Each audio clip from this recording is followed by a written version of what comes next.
degmada Gurceel ee gobolka Galgaduud ayaa caawa holcaysa ciidamada dawladda federaalka ah ee Soomaaliya oo in muddo ah ku hareereysnaa degmada Gurceel ayaa gulf dagaal ku soo galay degmada aroornimadii saaka iyadoo halkaas ka dhacay dagaal khasaare naf iyo maal bala geystay dagaalka ayaa wajigiisa koobaad ciidanka xoogga dalka ku gacan sareeyeen iyadoo ay guutada 27 ee fadhigeedu yahay degmada Beledweyne ee ciidanka xoogga dalka ay garab siiyeen keentay in wajiga koobaad ee dagaalka dawladdu ay ku gacan sareyso dagaalka oo socday in muddo ah ayaa waxa soo rogaal celiyay ciidamadii ahlu sunna ee subaxii hore ee saaka looga gacan sareeyay dagaalka kadib markii uu gurmad xoogan ugu yimaaday deegaanka Hoorshe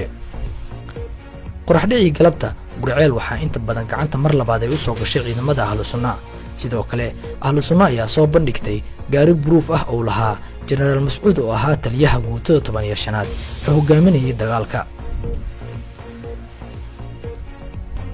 dhanka kale dhaawacyo badan ayaa la geeyay Dhuusamareeb halka Muqdishona la geeyay 27 askari oo dhaawacoodu ahaa mid aad u daran dhimashada labada dhinac ayaa ka badan 70 halka dhaawacuna uusan tiro lahayn dhanka kale isbitaalka weyn ee Starlin ee magaalada Gurceel oo ahaa isbitaalka kaliya ee shaqeynayay ayaa dab qabsaday maanta sidoo kale isbitaalka Kulmiye oo ahaa isbitaal gaar loo leeyahay ayaa isna ku basbeelay hoobiyaal ku dul dhacay waxaa sidoo kale burbur xoogan uu soo gaaray xaafadihii lagu dagaalamay maanta qasaaraha labada dhinac iyo shacabka ayaan la soo koobi karin ilaa iyo haatan waxaa jiro saraakiil sarsare askar iyo sidoo kale dad shacab ah oo ku nafwaayay dagaalka maanta xaaladda degmada Gurceel ayaa ku gobol dhacsatay isfarfadhi labada dhinac ah oo isla gudaha magaalada ah waxa muuqaalka xigay inuu kula wadaagi doonaa qasaaraha labada dhinac ah iyo shacabka hadduu ay baweeneedmo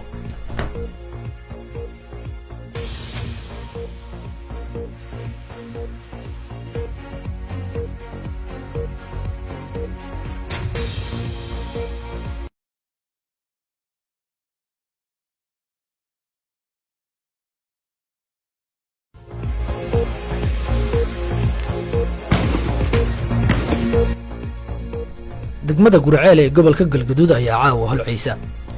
ciidamada dawladda federaalka ah ee Soomaaliya oo in muddo ah ku hareereysnaa degmada Gurceel ayaa gulf dagaal ku soo galay degmada aroornimadii saaka iyadoo halkaas ka dhacay dagaal khasaare naf iyo maal bala geystay dagaalka ayaa wajigiisa koobaad ciidanka xoogga dalka ku gacan sareeyeen iyadoo ay guutada 27 ee fadhigeedu yahay degmada Beledweyne ee ciidanka xoogga dalka ay garab siiyeen keentay in wajiga koobaad ee dagaalka dawladdu ay ku gacan sareyso dagaalka oo socday in muddo ah ayaa waxa soo rogaal celiyay ciidamadii ahlu sunna ee subaxii hore ee saaka looga gacan sareeyay dagaalka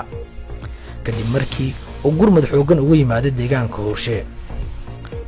qoraxdhicii galabta Gurceel waxa inta badan gacanta mar labaad ay u soo gashay ciidamada ahlu sunna sidoo kale ahlu sunna ayaa soo bandhigtay gaari buruuf ah oo lahaa General Mas'uud oo ahaa taliyaha guutada 15aad ee hogaaminayay dagaalka dhanka kale dhaawacyo badan ayaa la geeyay Dhuusamareeb halka Muqdishona la geeyay 27 askari oo dhaawacoodu ahaa mid aad u daran dhimashada labada dhinac ayaa ka badan 70 halka dhaawacuna uusan tiro lahayn dhanka kale isbitaalka weyn ee Starlin ee magaalada Gurceel oo ahaa isbitaalka kaliya ee shaqeynayay ayaa dab qabsaday maanta sidoo kale isbitaalka Kulmiye oo ahaa isbitaal gaar loo leeyahay ayaa isna ku basbeelay hoobiyaal ku dul dhacay waxaa sidoo kale burbur xoogan uu soo gaaray xaafadihii lagu dagaalamay maanta qasaaraha labada dhinac iyo shacabka ayaan la soo koobi karin ilaa iyo haatan waxaa jiro saraakiil sarsare askar iyo sidoo kale dad shacab ah oo ku nafwaayay dagaalka maanta xaaladda degmada Gurceel ayaa ku gobol dhacsatay isfarfadhi labada dhinac ah oo isla gudaha magaalada ah waxa muuqaalka xigay inuu kula wadaagi doonaa qasaaraha labada dhinac ah iyo shacabka hadduu ay baweeneedmo